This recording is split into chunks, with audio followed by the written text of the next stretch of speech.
आज की इस वीडियो में हम बात करेंगे प्रस्तावना कौशल के बारे में।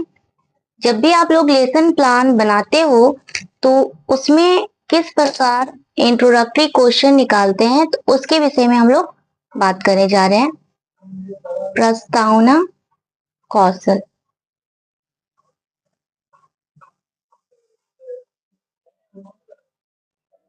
जैसा कि आप लोगों ने लेसन प्लान का बुक लिया होगा या फिर आपके पास होगा, तो उसमें आप लोगों ने देखा होगा कि प्रस्तावना के लिए पूछे गए प्रश्न दिया रहता है और उसके साथ ही उसका संभावित उत्तर रहता है। तो यहाँ पे कैसे आपको बच्चे को लाना है टॉपिक पे।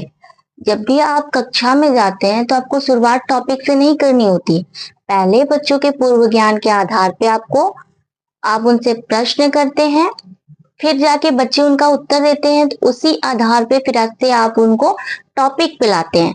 तो इसी को हम लोग एग्जाम्पल के जरिए से समझाएंगे, समझने का प्रयास करेंगे। तो आज की वीडियो स्टार्ट करते हैं। पहला क्वेश्चन, जैसे कि आप बच्चों से पूछिएगा कि बच्चों बताइए आप किस देश में रहते हैं, या आप ये भी कह सकते हैं कि आपके देश का क्या नाम है।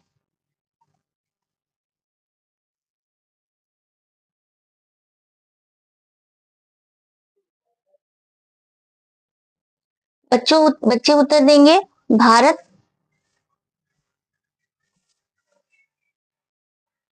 भारत में कौन कौन से राष्ट्रीय त्योहार मनाए जाते हैं। क्योंकि ये सारे क्वेश्चन बच्चों को पता होते हैं तो इजी से ही क्वेश्चन पूछना है। राष्ट्रीय त्योहार होते हैं, बच्चे उत्तर देंगे 26 जनवरी और 15 अगस्त। अब आपका दूसरा क्वेश्चन होगा 26 जनवरी को क्या लागू हुआ था। को क्या लागू हुआ था, वो बताएंगे हमारा संविधान। फिर से आप क्वेश्चन कीजिएगा हमारे संविधान या फिर संविधान के विषय में बच्चों आप और क्या जानते हैं।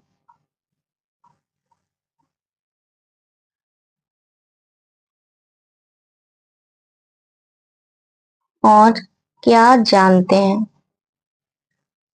अब बच्चे मौन हो जाएंगे, या तो उनके सामने समस्या खड़ी हो जाएगी, या तो यहाँ पे आप मौन भी लिख सकते हैं या तो समस्यात्मक भी लिख सकते हैं। अब आपका टॉपिक होगा संविधान, तो फिर से आप अपने टॉपिक में लिखेंगे। ठीक है बच्चों, अब हम लोग आज की इस वीडियो में या आज के इस क्लास में हम जानेंगे संविधान क्या है और उसके बारे में विस्तार पूर्वक वर्णन करेंगे या फिर आज पढ़ेंगे। इस तरह से आप लोग उद्देश्य कथन में लिखिएगा। एक चीज का ध्यान रखिएगा, यहाँ से जो जैसे कि आपने शुरुआत का जो क्वेश्चन पूछा था आपके देश का क्या नाम है, तो बच्चों ने बताया भारत। तो भारत से ही स्टार्ट करना है आपको क्वेश्चन। भारत में कौन कौन से राष्ट्रीय त्योहार मनाए जाते हैं, फिर से जो उत्तर आएगा उस उत्तर को फिर जोड़ना है आपको। 26 जनवरी को क्या लागू किया गया था, हमारा संविधान। संविधान के विषय में आप और क्या जानते हैं, तो यहाँ पे आ जाता है आपका समस्यात्मक प्रश्न। जैसा कि आप लोगों ने देखा संविधान को मैंने किस प्रकार टॉपिक पे लाया था, उसी प्रकार देखिए यहाँ पे आप फिर से दूसरे कक्षा में अगर गए और आपका अगर सब्जेक्ट सिविक्स पैडागोजी का है तो आपको फिर से बच्चों को पढ़ाना है, तो आप टॉपिक पे कैसे लाइएगा। तो सभी लोग जानते हैं नरेंद्र मोदी जी के बारे में।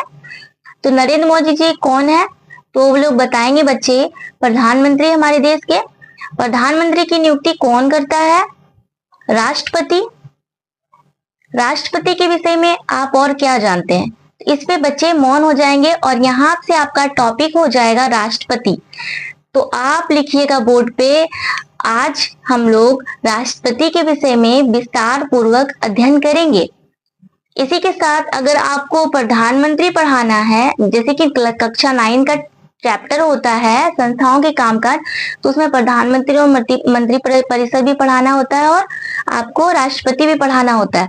तो शुरू में जाके आपको राष्ट्रपति या प्रधानमंत्री के डायरेक्टली टॉपिक पे नहीं आना, पहले आप बच्चों से क्वेश्चन कीजिएगा, भारत का प्रथम नागरिक किसे कहा जाता है या फिर कौन होते हैं?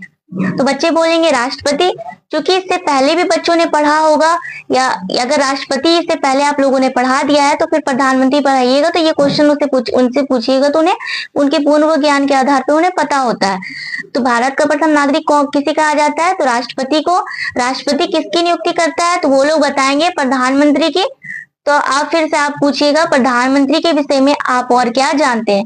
तो बच्चों के लिए समस्यात्मक प्रश्न हो जाएगा और आप फिर बच्चे के लिए समस्यात्मक और आपका ये टॉपिक हो जाएगा। फिर आप लिखिएगा टॉपिक के बारे में। ठीक है बच्चों, आज हम लोग प्रधानमंत्री के विषय में विस्तार पूर्वक अध्ययन करेंगे। फिर से आप बोर्ड पे लिखिएगा और इस टॉपिक को डिस्कस कीजिएगा। इसके अलावा भी अगर आपको किसी चीज का टॉपिक जानना है, किसी भी विषय का, तो आप कमेंट कर सकते हैं। अब मैं आप लोगों को दिखाऊंगी लेसन प्लान का जो बुक है उसमें किस प्रकार टॉपिक में लाने का प्रश्न दिया गया है, तो उसके विषय में। जैसा कि आप देख रहे होंगे लेसन प्लान की बुक में इंट्रोडक्शन के लिए दिया हुआ है, फॉर्मेट बना रहता है, इंट्रोडक्शन यहाँ पे लिखा हुआ है। उसके बाद यहाँ पे प्रस्तावना के लिए पूछे गए प्रश्न है या संभावित उत्तर है। क्योंकि 3 ही कॉलम खाली रहता है, मैक्सिमम आप 5 क्वेश्चन पूछ सकते हैं और मिनिमम में 3 ही क्वेश्चन पूछिएगा तो ही हो जाएगा। जैसे कि अभी यहाँ पे आप देख रहे हैं डॉक्टर भीमराव अंबेडकर कौन थे? तो बच्चे बोलेंगे संविधान के निर्माता। संविधान में कौन कौन से अधिकार दिए गए हैं? तो मूल अधिकार या फिर मौलिक अधिकार बच्चे बताएंगे। फिर से आप टॉपिक में आएंगे, मौलिक अधिकार के बारे में आप और क्या जानते हैं? तो बच्चे बोलेंगे समस्यात्मक हो जाएगा, उनके लिए चुप हो जाएंगे, मौन हो जाएंगे। फिर से आपका उद्देश्य कथन आएगा, छात्रों आज हम लोग भारतीय संविधान में उल्लिखित मौलिक अधिकारों के बारे में विस्तार पूर्वक अध्ययन करेंगे।